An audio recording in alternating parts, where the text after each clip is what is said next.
Good afternoon, my fellow New Yorkers. This is Congressman Lee Zeldin. I'm a proud, lifelong New Yorker, and I would be honored to serve as your next governor. This is the Empire State, rooted in a rich history, blessed with world-renowned landmarks, and bursting with unlimited potential. But for far too long, hardworking New York families have been abandoned by those sworn to serve them, harmed by Albany's out-of-touch policies.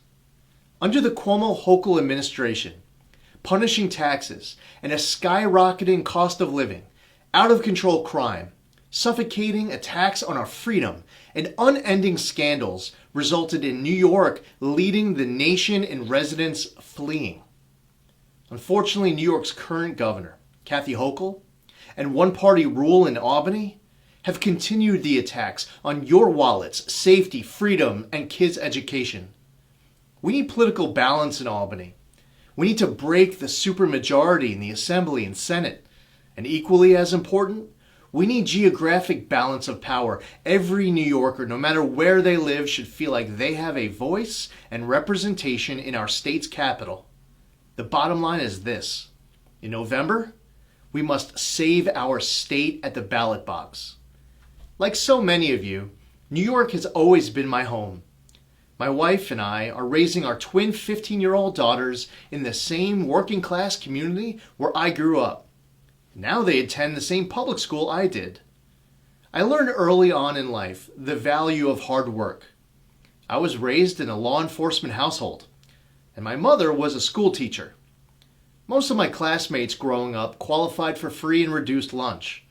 These were hard-working, salt-of-the-earth New Yorkers in the William Floyd community, and they fought tooth and nail to provide for their families. Growing up in a working-class community taught me one of the most important lessons of my life, because no one was handed success. It had to be earned. Our state is filled of stories of New Yorkers who through hard work, grit, and determination became homeowners, sent their kids to college, and created a better life for the ones they loved. However, today, we have a huge issue in this state. Far too many of you feel that in New York, right now, the American dream is just too far out of reach. At 18, when I arrived at college at SUNY Albany, there was one thing I knew I wanted for sure: to join the Army ROTC. I wanted to earn a commission in the military, go on active duty, and make military service a lifelong commitment. This service in many ways made me into the man and leader I'm proud to be today. After my twin daughters were born, 3.5 months prematurely, priorities changed quite a bit, but I stayed in the military, transferring to the Army Reserve, where I still serve today. My love for public service gave me the opportunity to serve 4 years in the New York State Senate, and now I'm in my 4th term as a United States Congressman. This same call to service is what drove me to run for governor of New York. In every corner of our state, I've been hearing from scores of everyday people who are hitting their breaking point. They're looking at other states like Florida, the Carolinas, Texas, and elsewhere, where they believe their money would go further, they would live life safer and freer. They're looking at these states and asking themselves, why can't we have that here in New York? The answer is we can, but we need new leadership. We need a better direction for our state. While listening to Kathy Hochul's State of the State, you were probably wondering, where was her plan to truly tackle rising crime in New York? Where was her workable plan to keep our communities safe?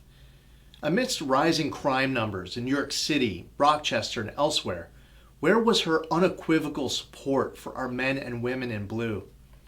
You were probably also asking yourself, what's her obsession with doubling down on her punitive approach to COVID? Always obsessing over new mandates, threats, and firings. Enough. Instead, we should be focused on positive ideas, working together, not pitting New Yorkers against each other, not ignoring the science when inconvenient, not instilling fear in the population, and not treating New Yorkers with such disrespect. We need to stop forcing the science to follow the politics instead of the other way around. We need to provide greater early access to treatment and aggressively pursue safe, new ways to treat COVID even better.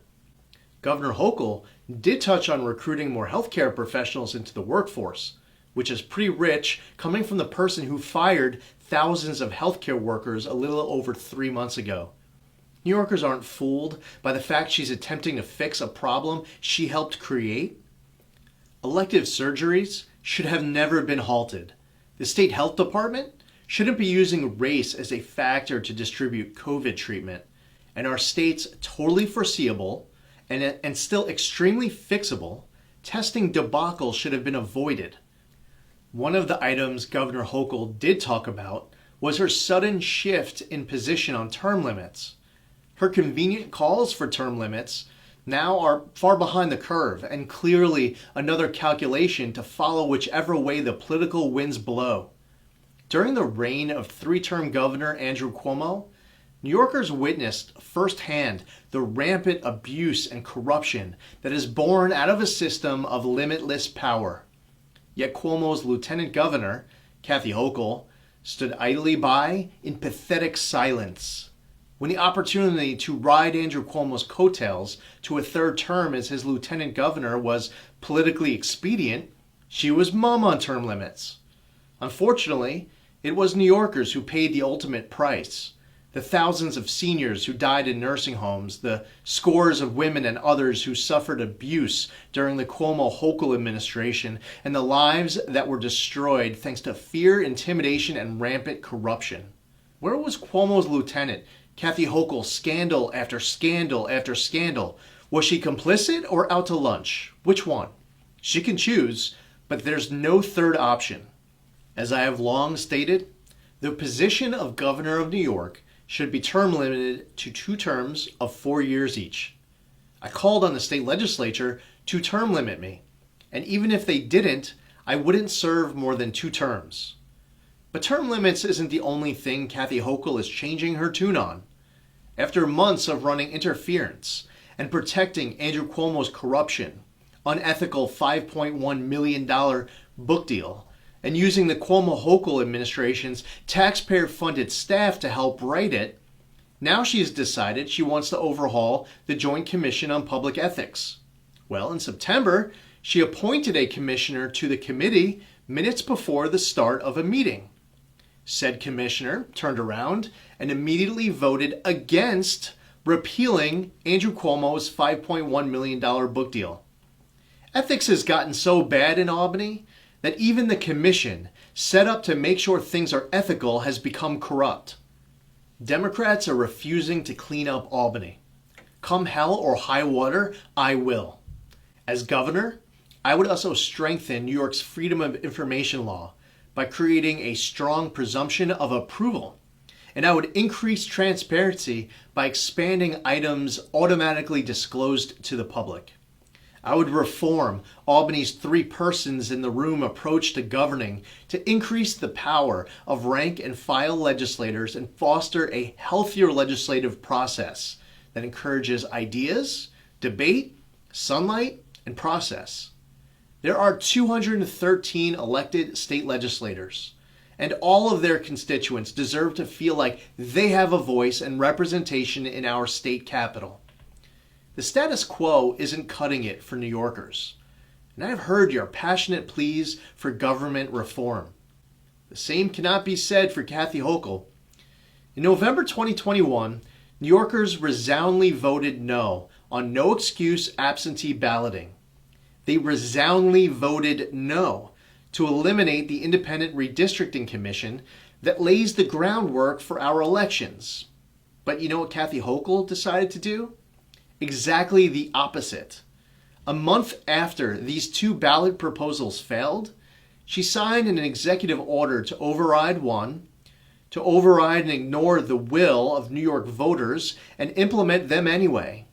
She announced she's doing it again, overruling the will of the people and pushing for widespread mail-in balloting. Kathy Hochul is drunk on her own power, and she cannot be allowed to get away with these moves that purposefully ignore the will of the people. Furthermore, We should always strive to strengthen our state's electoral system. That means enacting voter ID laws. It also means opposing non-citizens voting, like we're seeing in New York City. New Yorkers need a new generation of leadership that will address our state's issues head on, not shy away from the realities on the ground. A leader who will support our law enforcement more, not less, and will stand with the men and women who put their lives on the line to protect all of us, especially in the crime-ravaged communities that need their courageous service most. Our state needs a governor who will repeal cashless bail and the Less is More Act, because right now too many violent criminals and serial lawbreakers are on our streets instead of behind bars where they belong. Judges should have the discretion to weigh dangerousness, flight risk, past criminal records, and more when deciding bail. District attorneys should be removed from office if they are refusing to enforce the law. Organized retail theft laws need to be strengthened, and anti-Semitic and anti-Asian violence must be confronted and crushed. As governor, I would remove any district attorney who refuses to do their job and enforce the law. Our prisons shouldn't be closed as a result of political calculation and left-wing pandering. Support of law enforcement also means doing more to back up our corrections officers, who are being attacked at work and set up to fail by Governor Hochul and one-party rule. Albany should pass a law enforcement Bill of Rights, recognizing the inherent right of self-defense for law enforcement, making sure they have all the tools and resources they need to do their jobs safely and effectively, and that they aren't unfairly targeted by investigations. Qualified immunity should remain in place. All defund the police-related proposals should fail, and the New York State Parole Board should be overhauled after all of their recent actions to release cop killers and murderers. The Parole Board must be composed of board members who have proven to exercise good judgment.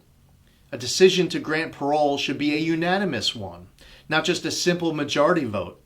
And third-party testimony from victims' families and loved ones should be considered. As governor, I would do more to protect victims' rights. Also, instead of dispensing needles to drug users like candy, establishing new locations to shoot up and encourage drug users to press further, and closing the only state-run drug treatment facility in the state, which New York is doing in 2 months, we need to do the opposite. We must truly tackle this heroin and opioid abuse epidemic through additional measures aimed at prevention, education, rehabilitation, and treatment. New Yorkers also need a new generation of leadership that not only knows what it's like to raise a family under the punishing taxes and high cost of living in New York, but who has solutions. A leader who will lower taxes instead of raising them to the highest in the country for many New Yorkers, and will use every means possible to help them make ends meet. We need to level the playing field. End Albany's policies that pick winners and losers in business. Boost manufacturing upstate. Make New York a home for cryptocurrency. Stop the state from further decimating our agriculture economy with new overtime rules. Ramp up effective broadband investment, stop congestion pricing, and lower energy costs with our own natural resources. We absolutely must bring spending in this state under control, and that includes longer range budgeting, essential Medicaid reforms, and an end to the multi-billion-dollar fund created last year for people not legally in our country. We also need smart, strategic government consolidation. The revenue base should expand, not by piling on even more taxes, but instead by improving our business climate and creating more good-paying jobs. We also need able-bodied adults with jobs available to them to get back to work, unless they have a very strong, specific, compelling reason to stay home. The government cannot incentivize people to stay home rather than work. It is long overdue.